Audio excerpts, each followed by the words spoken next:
Hello everyone, आज की class बहुत स्पेशल होने वाली है।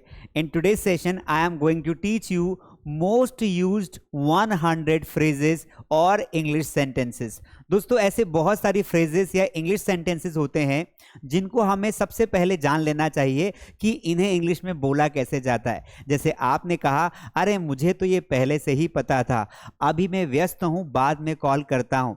आप कई बार बोलते हैं, अरे तुम तो हमेशा ही ऐसे करते हो, अरे वो तो बहुत नकचड़ा है, अरे वो तो बहुत घमंडी है। दोस्तों, ऐसे सेंटेंसेस को इंग्लिश में कैसे बोलेंगे? तो आज के सेशन में अगले 10 मिनट सिर्फ आप इस वीडियो को देखिए।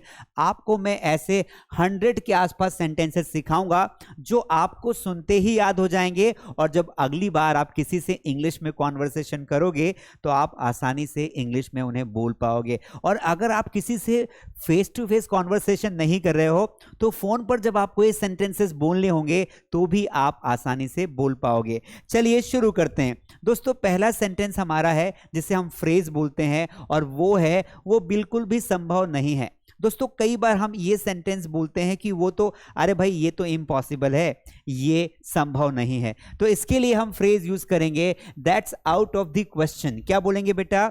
That's out of the question. मान ली किसी ने पूछा कि क्यों, तुम मुझे मिल सकते हो, क्या ये पॉसिबल है? आप बोलोगे that's out of the question, ये तो बिल्कुल भी संभव नहीं है, असंभव है, बिल्कुल भी संभव नहीं है। तो कई बार सिचुएशंस बनती है। एक और एग्जांपल देखते हैं, अगला। जैसे आपने कहा, अभी मैं व्यस्त हूं। अब नॉर्मली हम क्या बोलते हैं? I am busy. लेकिन अगर आप बोलोगे आई एम बिजी तो मजा नहीं आएगा, क्योंकि बहुत कॉमन सेंटेंस है।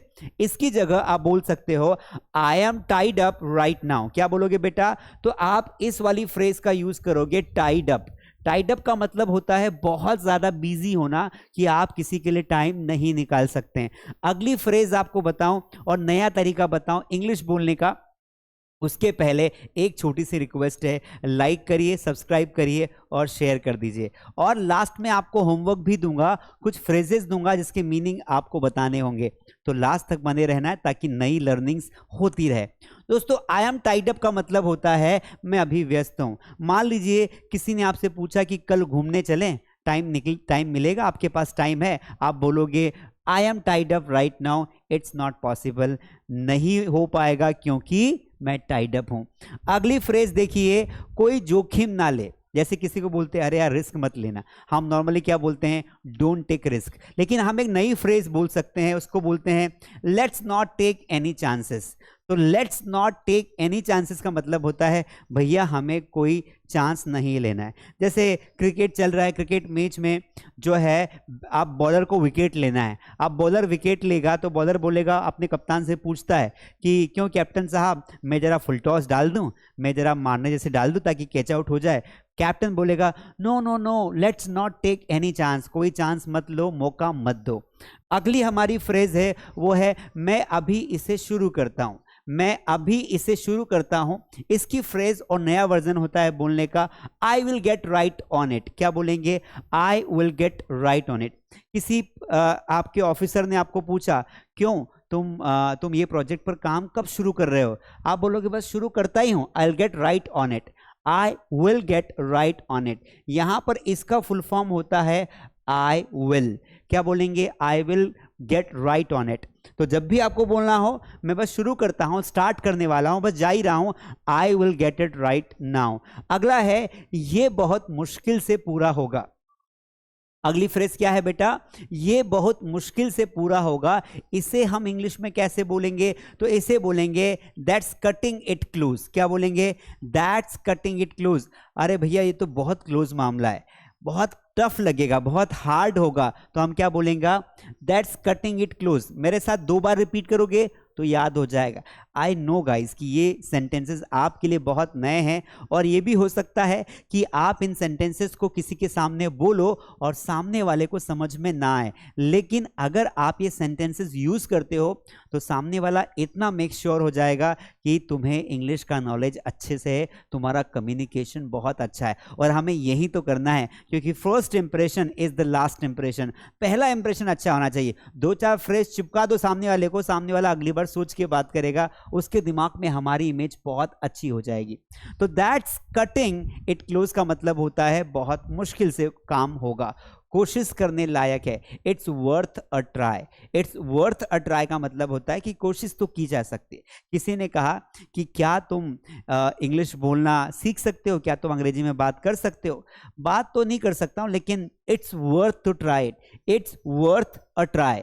इट्स वर्थ अ ट्राई यानी कि एक बार तो कोशिश करना बनता है, एक बार तो कोशिश करना बनता है, इसे बोलेंगे इट्स वर्थ अ ट्राई।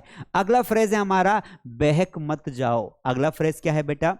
बहक मत जाओ। किसी को बोलते ना, अरे तुम बहक मत जाना, तुम पटड़ी मत छोड़ देना, तुम रास्ता मत भटक जाना, तुम्हारा मिशन बहुत बड़ा है, तुम्हारा लक्ष्य बहुत बड़ा है। इंग्लिश में कैसे बोलोगे? Don't get carried away.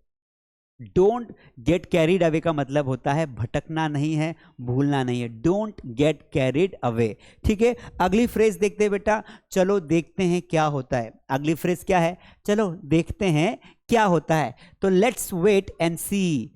जैसे आपने कहा कि भैया हमने ना चैलेंज तो बहुत बड़ा ले लिया है, हमने चैलेंज तो बहुत बड़ा ले लिया है, सामने वाली टीम बहुत स्ट्रांग है, हमें उसे हराना है, अब पता नहीं क्या होगा, चलो देखते हैं क्या होता है। Let's wait and see, let's wait and see. तो किसी भी काम को करने से पहले आप बोलते हो चलो देखते हैं क्या होता है, जो होना होगा होगा, लेट्स वेट एंड सी। अगला सेंटेंस हमारा है मैं इसे संभाल लूंगा, मैं इसे संभाल लूंगा। I will handle it. क्या बोलेंगे? I will handle it. अरे तुम टेंशन मत लो भैया, मैं इसे संभाल लूंगा, आई विल हैंडल इट। अगला सेंटेंस है मैं पूरी कोशिश करूंगा, मैं पूरी जोर लगा दूंगा, मैं ट्राई करूंगा। कैसे बोलेंगे? I will give it my best shot. I will give it my best shot मतलब कि मैं पूरी जान लगा दूं। ऐसा हम नॉर्मली क्या बोलते हैं? I will give my 100%, I will do my best. हम बोलते हैं I will do my best, लेकिन ये बहुत पुरानी टेक्निक्स हो गई। थोड़ी सी नई फ्रेज यूज करेंगे और हम बोलेंगे I will give it my best, मैं इसमें अपना 100% दूंगा। अगला देखिए, ज्यादा मत सोचो, डोंट ओवर थिंक इट। ज्यादा मत सोचो, डोंट ओवर थिंक इट। बहुत सारे लोग ओवर थिंकिंग करते हैं, बहुत ज्यादा डीप में सोचते हैं किसी चीज को लेकर। So when your friend is thinking a lot about a point, you can say don't over think it. ठीक है, याद रहेगा। अगला है मैं देखता हूं मैं क्या कर सकता हूं, मैं देखता हूं मैं क्या कर सकता हूं। जैसे किसी ने कहा कि सर मेरी नौकरी लगवा दो, ये रिज्यूम ले लो, तो आप एज अ बॉस क्या बोलोगे? देखता हूं यार, मैं कुछ ना कुछ करता हूं, जो मेरे हाथ में होगा मैं करूंगा। इसे हम बोलेंगे I will see what I can do. I will see what I can do, मैं देखता हूं मैं क्या कर सकता हूं। ठीक है, अगला देखिए, ये सब कुछ बदल देगा, ये सब कुछ बदल देगा। That's a game changer. क्या बोलेंगे? दैट्स अ गेम चेंजर, ये सब कुछ बदल देगा, दैट्स अ गेम चेंजर। अगला फ्रेज देखते हैं, मैं इस पर निर्णय नहीं ले पा रहा हूं।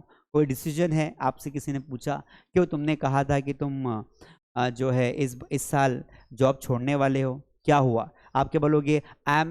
I am on the face, I am on the fence about it. Fence का मतलब क्या होता है पता है? वो जो तार फेंसिंग होती है ना, जो जाल होता है तारों का, उसे फेंसिंग बोलते हैं। घर के आसपास की गई बाउंड्री को भी फेंसिंग कहा जाता है। तो I am on the fence about it यानी कि मैं फेंस में फंस चुका हूं, मैं नहीं कर पा रहा हूं कि मैं क्या करूं, ये डिसीजन लूं या नहीं लूं। So that's about, I am on the fence about it का मतलब होता है मैं निर्णय नहीं ले पा रहा हूं। इसे व्यक्तिगत मत लो, इसे व्यक्तिगत मत लो। How will you speak this sentence? Don't take it personally. क्या बोलेंगे? डोंट टेक इट पर्सनली, इसे व्यक्तिगत मत लो, डोंट टेक इट पर्सनली। तो ये बहुत ज्यादा बोला जाता है। आपने कोई मजाक कर दिया किसी के सामने, किसी की हंसी उड़ा दी, और फिर आपको लगा कि यार ये सीरियस हो गया बंदा, तो आप क्या बोलोगे? अरे यार डोंट टेक इट पर्सनली यार, आई वाज जस्ट जोकिंग, तो मैं मजाक कर रहा था, तो मेरा कहने का इंटेंशन ये नहीं था, I don't mean it, I didn't mean it, मेरा मतलब नहीं था। So don't take it personally. अगला फ्रेज है हमारा, ये अभी पक्का नहीं है। ये अभी पक्का नहीं है मतलब कंफर्म नहीं है। कैसे बोलेंगे? It is not set in stone. It is not set in stone का मतलब होता है ये कंफर्म नहीं है, पक्का नहीं है। It is not set in stone, ये अभी पक्का नहीं है। तो जब भी आपको बोलना हो, किसी ने कुछ पूछा और आप श्योर नहीं है, तो आई एम नॉट श्योर की बजाय आप बोलिए it is not set in stone. मैं अपनी किस्मत आजमाऊंगा, मैं अपनी किस्मत आजमाऊंगा। How will you speak this sentence? I will take my chance, I will take my chance, यानी कि मैं अपना चांस तो लूंगा, मैं अपनी किस्मत आजमाऊंगा, मैं इस बार पूरा देखता हूं कि ईश्वर मेरे साथ क्या चाहता है। आई टेक माई चांस, इस तरीके से बोलेंगे। अगला है उसे पछाड़ना मुश्किल है, किसी को हराना मुश्किल है, किसी को किसी काम में वो करना, डिफीट करना मुश्किल है। कैसे बोलेंगे? That's a tough act to follow. क्या बोलेंगे? That's a tough act to follow, इसे इस काम में पछाड़ना बहुत मुश्किल है। Now we have the next phrase that is चलो बराबरी कर लें। चलो बराबरी कर ले, लेट्स कॉल इट इवन। क्या बोलेंगे? लेट्स कॉल इट इवन, चलो बराबरी कर ले, लेट्स कॉल इट इवन। चलो इसे देखते हैं, लेट्स कॉल इट इवन। तो लेट्स कॉल इट इवन का मतलब, ऑड मतलब क्या होता है? विषम। इवन मतलब होता है इक्वल करना, सम नंबर होता है। तो जब भी आप बोलते हैं चलो यार छोड़ो यार, न तेरी बात न मेरी बात, इसको हम दोनों की बात रख लेते हैं, लेट्स कॉल इट इवन। अगला है ज्यादा उम्मीद मत करो। ज्यादा उम्मीद मत करो, कैसे बोलेंगे? Don't get your hopes up, है ना? Don't get your hopes up मतलब उम्मीदों को ऊंचा मत ले जाओ, जितना चल रहा है उतना ही होगा, बहुत ज्यादा इच्छाएं पूरी नहीं होगी। Don't get your hopes up, don't get your hopes up, यानी कि अपनी उम्मीदों को बहुत ज्यादा हाई मत करो। अगला फ्रेज है हमारा, ये अचानक हुआ। किसी ने बोला कि अरे यार ये कैसे हो गया, ये सब कैसे हुआ? How will you speak? You will say it is out of the blue. It is out of the blue का मतलब होता है ये अचानक हुआ। It is out of the blue यानी कि सडनली कोई काम हो गया। हम बोलते हैं ना इट हैपेंड सडनली, तो instead of that you can speak it is out of the blue. तो अचानक हुआ, मुझे खुद को एहसास नहीं हुआ कैसे हो गया। मैं तुरंत आ जाऊंगा, मैं तुरंत आ जाऊंगा। कैसे बोलेंगे बेटा? I will be there in no time. ये बहुत ज्यादा यूज होता है। किसी ने कहा यार तू कब तक आ रहा है, कब तक वापस आएगा? बस अभी गया अभी आया। हम बोलते हैं I will write back, I will be right back, लेकिन उसकी जगह आप बोलिए I will be there in no time. I will be there in no time मतलब मैं बहुत फास्ट आ जाऊंगा। अगला फ्रेज है हमारा, वो अलग बात है। वो अलग बात है, that's a different story. That's a different story यानी कि वो बात अलग है। जैसे कि कोई बात बोल रहे हैं अपन, अब वो दूसरी बात घुसने लग गया, अरे यार मैं वो बात नहीं कर रहा हूं, वो दूसरी बात है, ये वाली बात सुनो। तो दैट्स अ डिफरेंट स्टोरी यानी कि कोई चीज हटकर बोलना। आप कोई कॉन्वर्सेशन कर रहे हो, कोई तीसरी बात अगर कोई बुलाता है तो हम बोलते हैं वो बात क्यों कर रहा है, वो बात की बात नहीं कर रहा, दैट्स अ डिफरेंट स्टोरी, अभी टॉक ऑन दिस मैटर। इस तरीके से हमारा अगला फ्रेज है, इसे लंबा ना खींचे। Let's not drag this out. कोई मैटर को हम लंबा खींचते हैं, है ना? किसी भी चीज, किसी बात को बहुत लंबी खींचते हैं। बात बहुत छोटी होती है लेकिन हम बहुत ज्यादा उसको माहौल बनाते हैं। तो क्या बोलेंगे? Let's not drag this out, let's not drag this out, इसे आप लंबा ना खींचे। अगला है, ये मेरे बस के बाहर है। I am in over my hat. अब नॉर्मली हम क्या बोलते हैं? It is out of my control, it is out of my control, लेकिन ये बोलने के बजाय आप बोलिए I am over my head, यानी कि भैया ये मेरे बस की बात नहीं, मेरे दिमाग की बात नहीं है। I am over my head, मेरा पूरा दिमाग भर चुका है, मेरा दिमाग से बाहर की चीज है। I am over my head. तो ये थी हमारी कुछ फ्रेजेस। ज़्यादा फ्रेजेस आपको नहीं करवा पा रहा हूँ क्योंकि ज़्यादा दूंगा तो फिर आप बोलोगे बहुत ज़्यादा लंबा हो गया।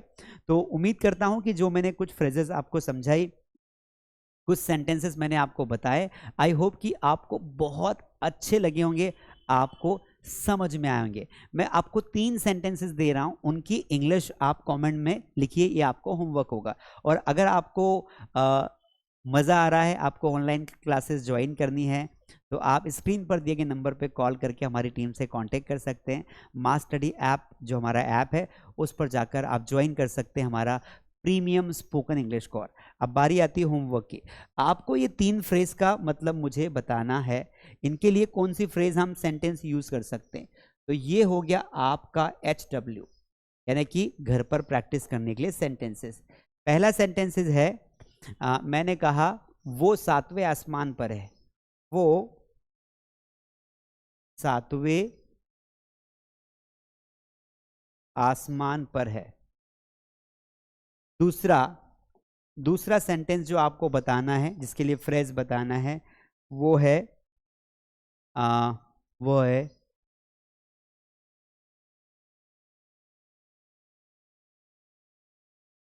यह बहुत मुश्किल कार्य है, यह बहुत मुश्किल कार्य है। और तीसरा